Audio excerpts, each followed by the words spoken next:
Hello, everybody. Baruch Hashem, we're continuing on, we're starting a new talk. Again, this is in the part of royal words. You can see on the description where to get this. You can download it or buy it. It's one of the only, I think, exact translation or detailed translation of the Rebbe Sichos, of all these Sichos. Amazing work. Really brings out the light of the new revelations of the Rebbe available to the whole world.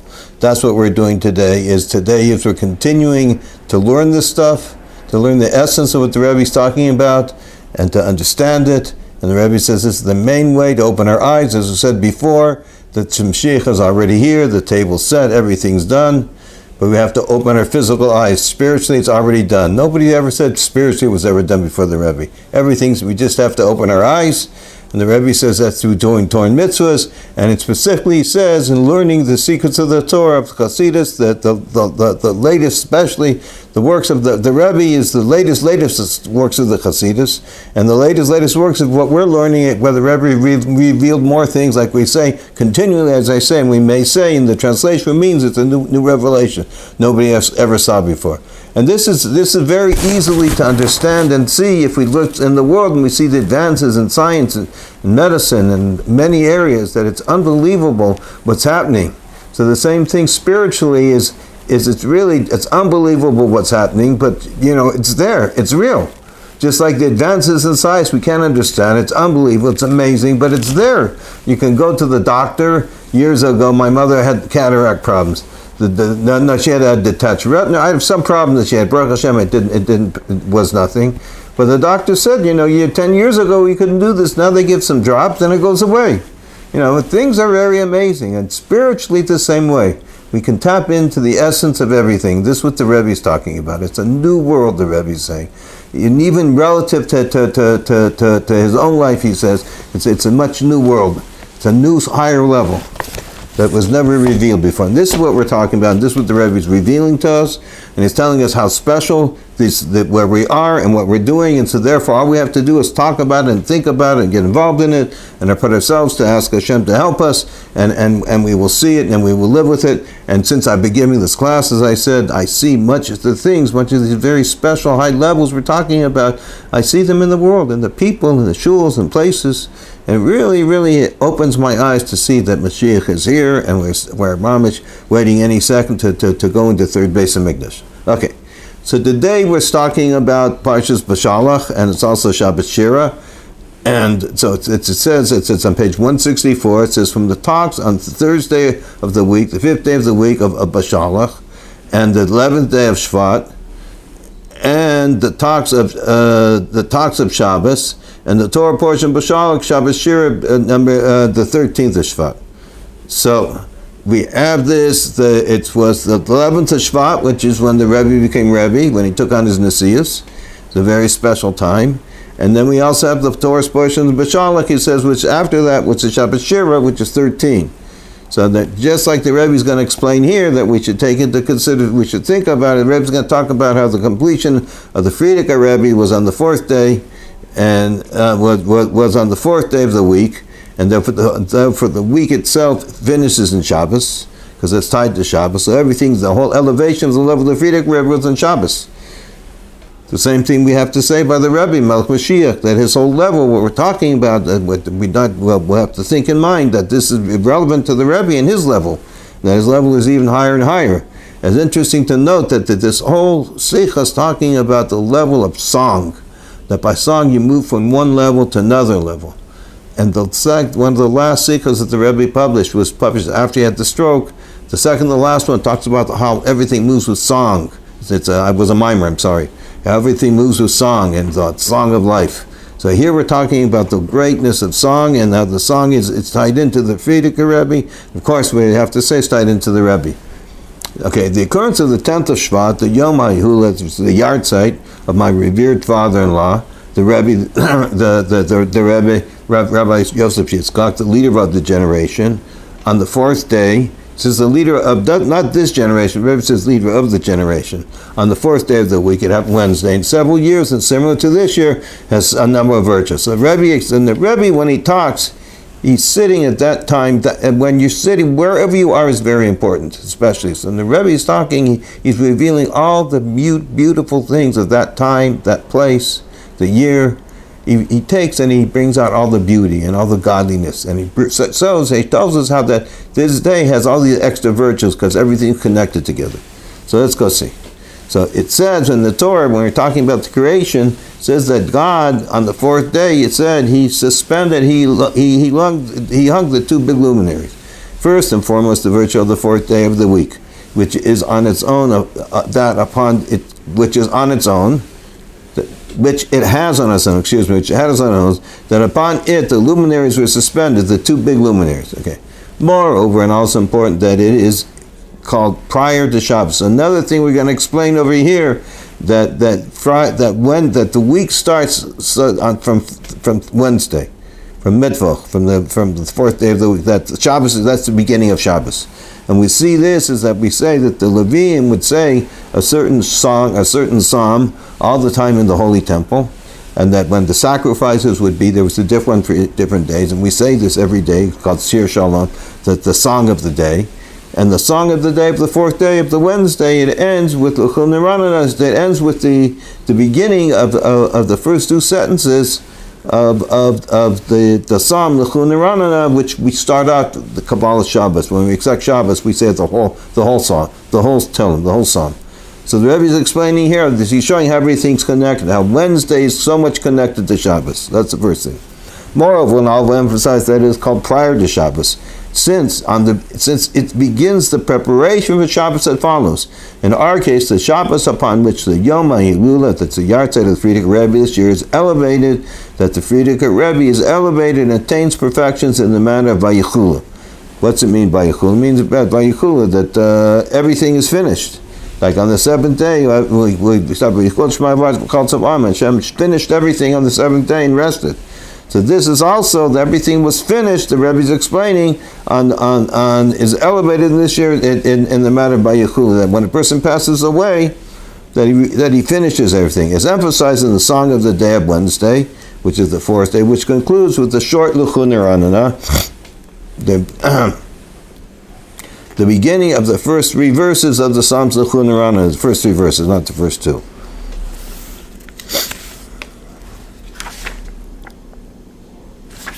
Okay. Which is said in entirety upon the accepting of Shabbos, and which emphasizes also that the ultimate perfection of the Yom HaHilula, the day of the Yahrzeit of the Frierdiker Rebbe, which occurs on the fourth day of the week, is on Shabbos following it. So right now the Rebbe is talking about how special, we already talked about how special the level of Frierdiker Rebbe is. We're going to talk even more about that.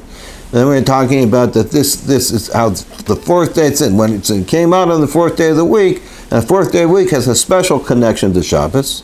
So therefore, when a person passes away, he ultimately perfects his service in this world, especially at Tzaddik, a Nasi Ador. So therefore, that's perfected on Wednesday, but in a complete way, since Wednesday is really perfected on Shabbos, so therefore it's more perfected on Shabbos, the following Shabbos. An additional advantage to the special virtue of the Holy Shabbos, which begins on the fourth day of the week, on Wednesday, this Shabbos is Shabbos Shira, the Shabbos he's talking about, in which is emphasized the concept of L'chu Niranana Ladonai Yisro, and we sing this in the Kabbalah Shabbos. We sing this, that we should come again. We should come and sing Rina, sing songs to Hashem, both in the beginning of the psalm, it said, and in the song of the fourth day of the week. So therefore, we say that in the beginning of the psalm that this is, as a matter of fact, even though in the song of the week, the fourth day and Wednesday, we say this, it's the beginning of another psalm. I think from what I remember, I'd have to double check, but if you look inside, all the psalms that we say for the different days of the week, they don't have like two psalms in it. This is the only one that does. It finishes one, let me take a look, and it starts on another. We'll check this out while we're here.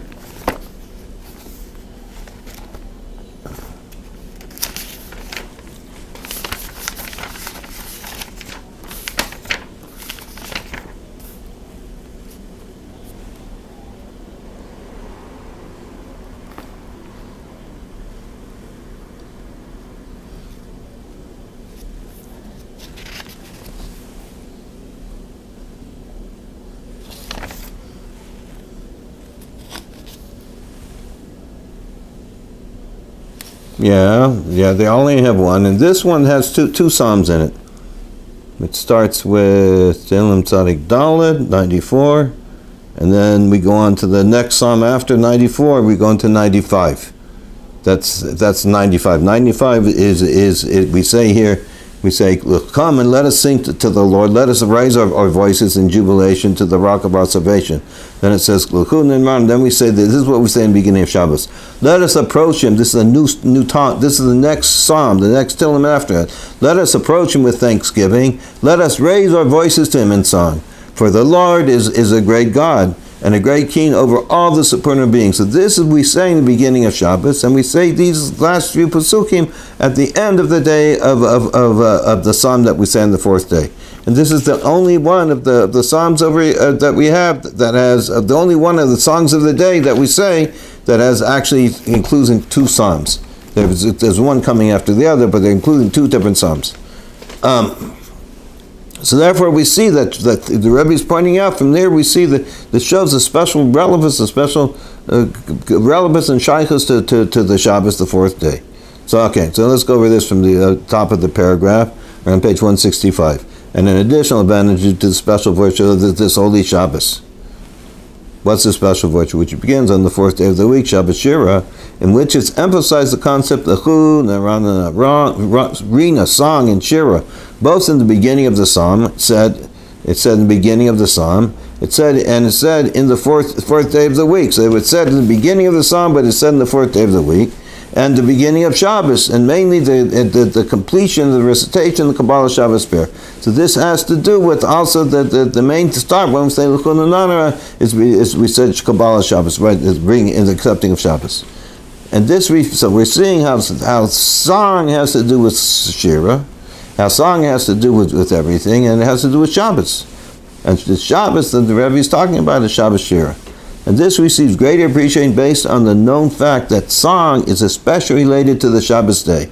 A song for the day of Shabbos. It says the Levim used to sing the song for the day of Shabbos. We say that. As the allusion, as is hinted at the explanation of the words in the Mishnah Tractate Shabbos, that all those accustomed to shear, leash, literally leash, go out with shear and are drawn by shear. Actually, he's talking about, I believe, animals over there. If you take them out with a leash, you can go out with a walk with them. It's not considered carrying. And you can draw them with a leash. But here it says in spirituality, it means that you go out, that every level, every movement above, every elevation comes through shear. Alluding to the fact that every ascent from one level to the next, going out of the previous level, so you leave where you were and being drawn, that's to be going out with shear, as it said, and you're being drawn. What's being drawn? One is going out, one is being drawn to ascend above by means of song, shear, and therefore the elevation of the worlds on Shabbos is through song. So everything happens through song. So look down the bottom here. It says all the worlds on page 165, the bottom footnote that's written by the editor, by the writer, translator. All the worlds, both physical and spiritual, are elevated to a higher level than they are during the weekday. Elevated means they attain a higher level of revelation of godliness. So here it is that through song we see more. We see more Hashem. Hashem is more revealed to us, and through song we may say that the main aspect of Shabbos days through song is on Shabbos Shira, and from it is drawn all the other Shabboses. In other words, that the whole idea is called Shabbos Shira because Shira is just like by Rosh Hashanah we accept Hashem as a king upon ourselves. By Pesach we going after him Egypt. So Shabbos Shira is the one day of the whole year that has to do that all the power from Shir. With shear is the power to lift up and elevate everything to the highest high levels comes with Shabbos Shira. And this gives the power to the other Shabboses. And this is a chiddush by the Rebbe. Nobody else knew this before. Nobody else said this before. The Rebbe says, and we may say this is something new, that Shabbos Shira is such a level, this is revealed to the Rebbe special for us, because we're the special seventh generation, the dear generation, seventh generation of redemption. And from this, it is understood that also regarding the elevations of Yom HaElul, as it known that on the Yom HaElul, that there's elevations every yahrzeit, and that on the Yom HaElul, the yahrzeit, that's all The soul appreciates in a measure of greater elevation compares to all other previous elevations. So every year on the day the person passed away, he's judged and he goes up to a higher and higher spiritual level that you can't compare where he was before. That they transpire mainly and attain perfection on the day of Shabbos, which is related to song, especially on Shabbos Shira. So therefore, when you pass away during the week, so your elevation is perfected on Shabbos, because everything that happens during the week is perfected in the Shabbos. And especially it's perfected on Shabbos Shira, because Shabbos Shira is the source of all songs. And so this is the perfection of the vote of the service of the Friedrich Lubavitch Rebbe, and also of the Rebbe, but this is not what we're talking right here. And there is an additional virtue in this particular calendar layout, the 10th of Shevat occurring on the 4th day of the week, that the completeness of Yom HaYula attained on Shabbos following it, Shabbos Shira, includes also an additional perfection of the 15th of Shabbos, the 15th of Shevat.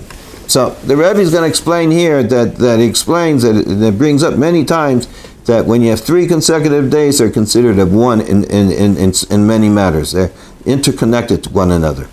So he's going to explain over here that on Shabbos with the Shevat, I think Shabbos was when here? Shabbos was the 13th of Shevat, right? So the 14th of Shevat, which would be the Sunday, and the second day would be Monday, would be the 15th of Shevat. So therefore you have Shabbos 14 and 15. So the 15th of Shevat has 2 levels in it. One, that it's the middle of the month, so that means when the moon is full is a special level of revelation of godliness. And 2, that it has to do with the Rosh Hashanah of the trees. It's one of the years, so it has to do another special thing. So therefore we're going to see that therefore Shabbos is tied into these also. So let's go on. And there's an additional, we're on page 166. And there is an additional virtue in this particular calendar year layout, the 10th of Shevat occurring on the 4th of the week, one Wednesday, that the completeness of Yom HaYula, the completeness of the Yahrzeit, is attained on the Shabbos following it. What Shabbos and Shabbos Shira? Includes also the additional perfection of 15th of Shevat on the second day of the week, because in other words, that Shabbos Shira is tied into the 15th, they're all one thing. So the special qualities on the 15th of Shevat is also included in the Shabbos Shira from before, which is within three days, Shabbos, Sunday, and Monday, and is connected and is considered one regarding several matters. And the 15th of Shevat is a unique day for in addition to the fact that the moon of the month of Shevat is complete, indeed, it is also the New Year's for trees. Let's see, footnotes if I should go over. It's also talking about Shabbos Shira. This is talking about when the Jews first got the commandment to get to keep Shabbos. It was given before Matan Torah. So it says in number 9, he says that the Shabbos Shira is, we talked about up above on the top 166, and we may say that the main ascent, the main elevation of the Shabbos days through the song is on Shabbos Shira, and from it is drawn down to all the other Shabboses. So the Rebbe says in note number 9, the Rebbe Malchus, that the commandment regarding keeping Shabbos for the first time is found in the Parshas Beshalach. This Parsha, the Parshas of the Shabbos Shira.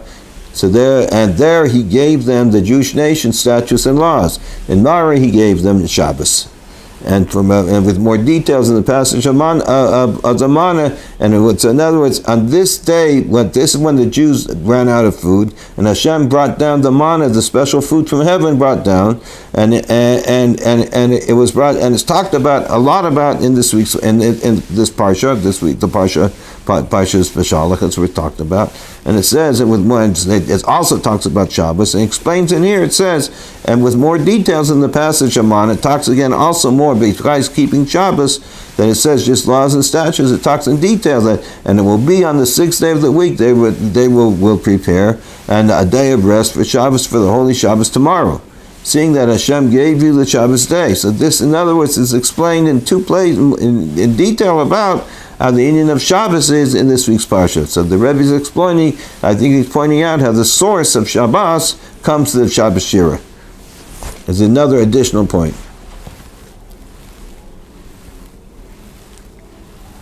Now let's look at 11. He says that there's an additional perfection of the 15th of Shevat on the second day of the week, talking about how all the Shabbos, Shera, and Sunday and Monday are all one day.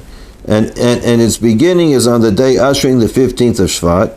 Since we do not say talking in the prayer, the begging for forgiveness in Mincha on the day ushering in the 15th of Shevat, namely Sunday, which Sunday begins Motzi Shabbos, which is called one day, which in this is emphasized the relationship to Holy Shabbos that occurs on the 13th of the month, the numerical number of value of one. I think we're going to go on. The Rebbe is just bringing in additional things, how things are tied in together, and how the idea of there's more union of unity and oneness.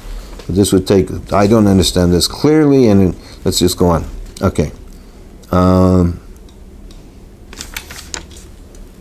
Okay, now we're on page 167.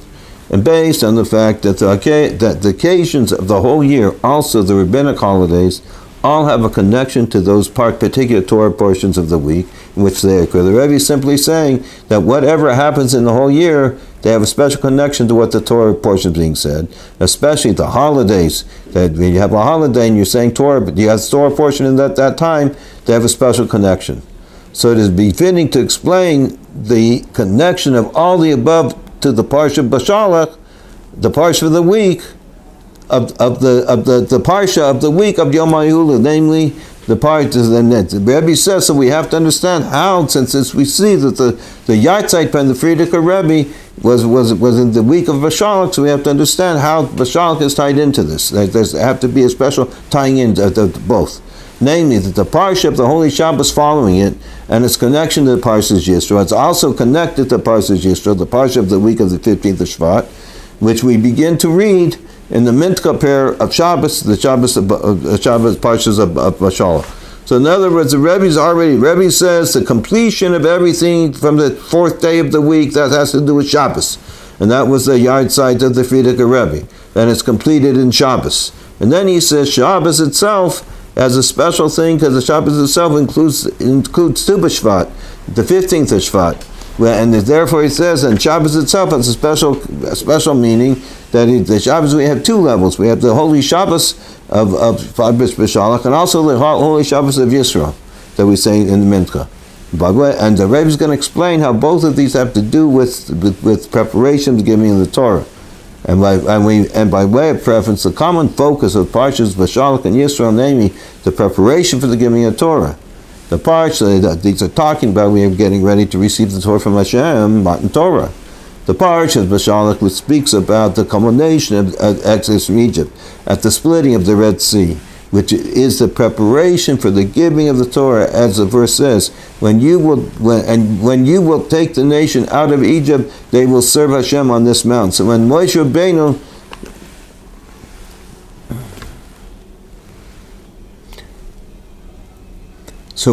Rabbeinu was talking, Hashem was originally sending him to Egypt to take the Jews out. This is when Moshe Rabbeinu was before he became the Redeemer, when he was in the desert and he saw the burning bush. So Hashem told him that when you will take this nation out of Egypt, they will serve Hashem on this mountain. This whole purpose was to going out from Egypt was a preparation for serving the Torah. So the Rebbe is pointing out the only thing you're going out from Egypt is a preparation. Now let's look. There's a lot of interesting footnotes. So when the Jewish people saw what was all that? Why was going out from Egypt? The completion of it was going out from Egypt was by the Red Sea. Because by the Red Sea, the Jews saw all their enemies dead on the seashore, so they're no longer afraid. They weren't afraid. There was nothing to get them. So when the Jewish people saw Egypt, we're looking at number note 17:168. When the Jewish people saw Egypt dead on the seashore, for the sea spat them out on its shore, so the Jewish people should not say, just as we are sending from this side, similarly they are sending from the different side, further away, and they will come around after us. So Hashem made it so that they came up on the same side of the sea. This is Rashi's commentary. Indeed, until this occurred, the fear of Egypt was upon them. So this is the Rebbe explaining. They were afraid until they saw that their enemy was really dead. Now, number 19, it says, and when it talks about, as the verse says, it's up above, when you shall take the nation out of Egypt, they will serve Hashem on this mountain. This is talking about before Moshe left, this was his thing. And especially in accordance with what is explained in the Hasidic discourses, that the phenomenon of the splitting of the sea for itself, in addition to being the culmination of the exodus from Egypt, that when the sea was split, it took the Jews out of Egypt and the Egyptians all died, is a prep. It itself is a preparation for the giving of Torah. Why? Since at the splitting of the Red Sea, there was a uniting of the sea where all the creatures are covered and hidden from the eye, and dry land where all the creatures are revealed. In other words, the sea split open and was revealed dry land. It explains in Chassidus that the concealed realms were revealed in the physical world. Correlating, says further, correlating to the uniting of the concealed realm and the revealed realm, which is the preparation for uniting the higher realms and the lowest realms at the giving of Torah. So this is the whole idea. By the splitting of the Red Sea was already a revelation of the higher and lower was together. What was hidden, what was revealed, became one. That's why it says the split open. Idea of the hidden worlds was revealed like dry land. That everything was revealed. That in this world we saw the revelations, high level revelations of Hashem in this world. So this was at the splitting of the Red Sea. So not only did our enemies die, but there was a revelation of a unity of upper and lower by the Red Sea. So the Parshas of Yisro, which is in addition to it being, so this is the Parshas of Beshalach.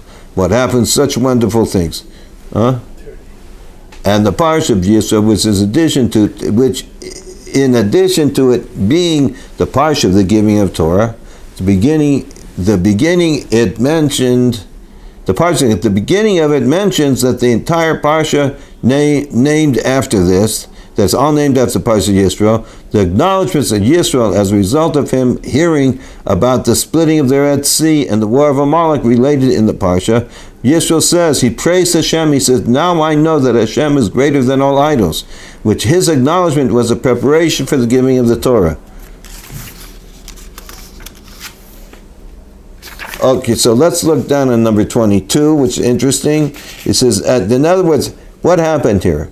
Hashem did these great miracles for the Jewish people. He split the Red Sea for us. We destroyed Amalek. And Yisro, who wasn't a Jew, who became a Jew, realized how wonderful and great Hashem was. And he started thanking Hashem, praising him, how special Hashem was. So let's look at what it says in the Zohar. Look at number 22, page 168. And it says in the Zohar, at that point Hashem was exalted in above and below. Hashem was elevated in all the worlds. That's what we're doing with Torah and Mitzvah, to elevate God every place. And following this phenomena, where he gave so much thanks to Hashem, he gave the Torah to the Jewish people.